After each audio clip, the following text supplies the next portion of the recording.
ビジネスにおける問題とはということで今日は考えていければと思います。ね。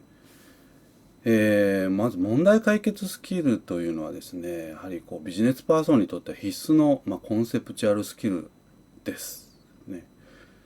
私たち組織で働いている方が大半だと思いますけれども、やはり組織の中でいかに付加価値をですね高めていくかということは常日頃からやっぱり考えていかなければいけないですね。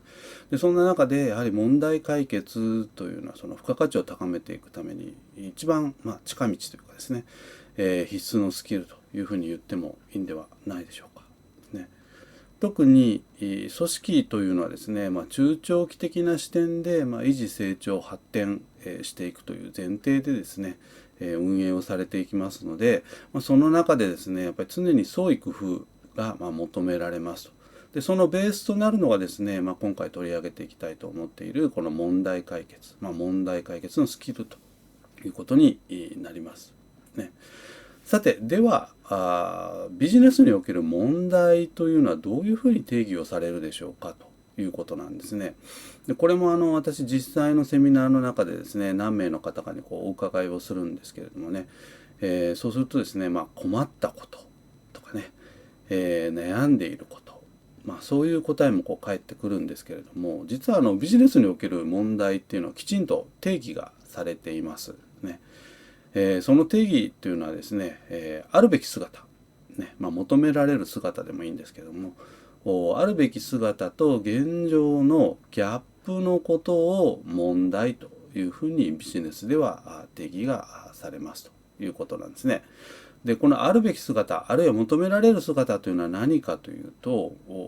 組織ですと例えば目標ですとか、あるいは目的で、目的っていうと例えば経営理念とかミッションとかビジョンとかバリューとかいろいろありますけれども、それがまずあって、で当然現状っていうのは当然あるわけですから、その差を問題というふうに捉えますということなんですね。ですからこのあるべき姿をまずは私たちはしっかり理解をする必要がありますということなんですよね。でこのギャップ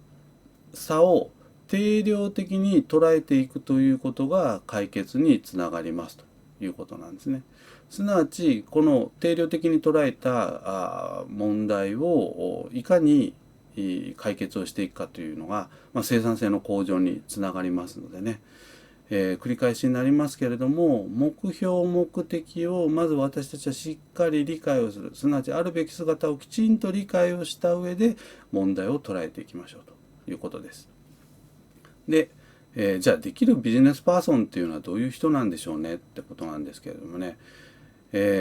今の問題解決スキルという点で考えてみると2つあります。1つ目は予定調和の中で対策ジャンプをしない。ね、よくありがちですね。どうしても私たち仕事を忙しい中で仕事をしていきますので、このぐらいでいいかということで、対策をあらかじめ念頭に置いた上で、それをやってみるということですね。で、問題がそんなに大きくない時はですね、そういったある意味小手先の目の前のもぐら叩き的な問題解決でもなんとかいくことはもちろんあるんですけれども、ただこればかり続けていくと根本的な問題解決にはなりませんので、どんどん傷口が広がってしまってですね、最終的に取り返しのつかないことになりますので、そういう意味ではですねやっぱり根本原因を早めに抑えておく必要があると思いますね。で2点目、今のこの根本原因という言葉にも関連するんですけども、原因ジャンプもしないってことですね。何か問題が起きた時にこれが原因だということでも